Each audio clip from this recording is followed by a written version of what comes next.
Well, first of all, congratulations to Cal. I think Sharman has done just an incredible job there, and they came out and played really well tonight. And so just congratulations to them on a great win. I think for our team, we continue to grow and learn from these experiences. I think our starts have become very difficult to overcome for us, and it's something that we've got to work through as a team of why we're starting the way we're starting. But I love the fight again, to battle and play with good character and execution even down the stretch. I think we've got to begin the game differently. And on that note too, I mean, kind of, I guess maybe not digging yourself a hole, but having to climb out of a deficit like that game after game. I mean, what does that do? Kind of the mindset. Is it a little more draining for your players? Or what does that feel? Yeah, well, it's interesting because it's almost oddly, we talked about it, it almost like takes the pressure off us in some strange way. It's like, well, we're kind of in this hole, so now we'll just play. And so, and then we play the way we're capable of playing after that a lot of times. And so, I think that we talked about as the youth of our team, we've got to get in the pattern of what does it feel like to prepare when we're home and what does it feel like to prepare when we're away, the one-day turnaround. Obviously, we're playing a smaller roster at times.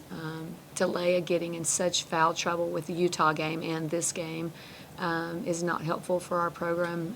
And so, I thought we responded well to that. I just love how she responded. She played incredibly smart. And I think Lauren, again, came in and did whatever the team needs of her and played multiple positions. And so I love the character of this group. I love them. I think that we are a team that is, gosh, we're coming off of 5 nationally ranked teams. We battled everybody and learned from everyone and had some good moments and some tough ones. But I love the growth we continue to show. I think our job as coaches is to make sure that we see that we're progressing. We're a process-focused team, and this can be the time where results start changing your habits or your energy, your mindset, and we want to continue to be encouraged and excited about what we're building. Talk a little bit about the end of the first quarter. You're down 17-4, but you hit those 2 shots at the end, kind of keep yourself in momentum. How big was it at the end of that first quarter to get some of those points back, and then that kind of carried over a little bit in the second quarter as well? Yeah, huge. I mean, again, I think when we just settle in and start playing the way we're capable of playing, I think the whole team can feel it, and so sometimes it's making a basket, sometimes it's just moving with a certain tempo that we know, okay, we're playing with a little bit more poise and confidence right now, and so I think the shots were very helpful. I think the way that they picked up tempo helped as well.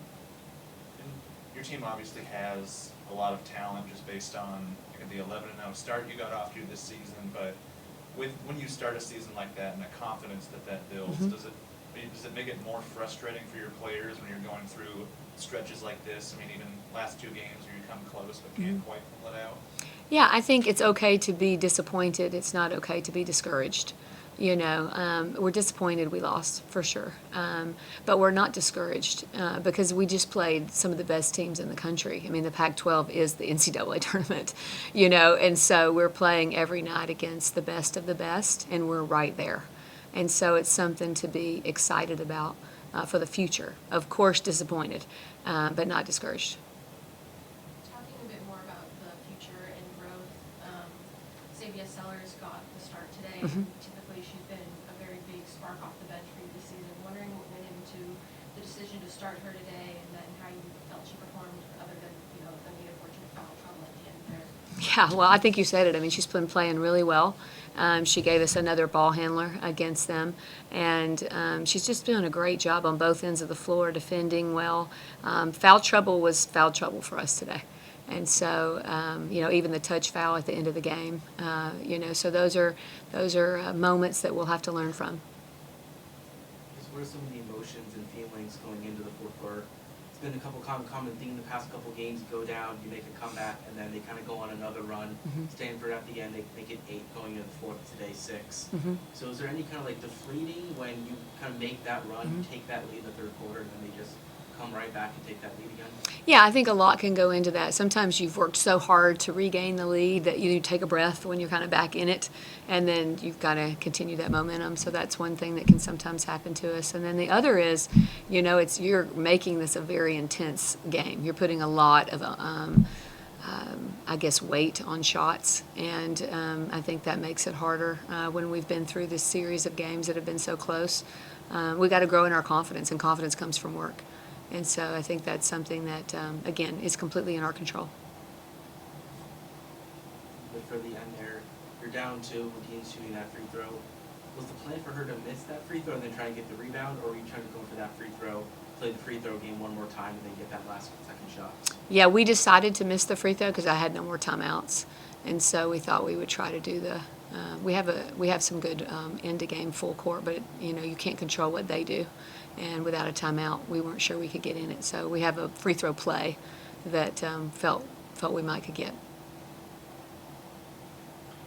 With a lot of the younger players on the roster too, I mean, like you mentioned, the Pac-12 kind of is the tournament, or the NCAA tournament. So what does that do for younger players that are getting this kind of experience? They have the highs and the lows of the season. I mean, what kind of value do you think that brings to them? Yeah, I mean, I think you can't give anyone experience. We have to live it. And so we're getting to play against so many different styles of play, so many great players and coaches, and we're all growing. I'm growing, our staff's growing, and so it's an opportunity for us to continue to compete against the best every night. And you wouldn't want it any other way. That's why you've come here. And so these young women have come here to build this program back into a great program and one that competes for championships. And I think you can see us taking steps in that direction. Any final questions? Thank you. Thank you, guys. Appreciate you all.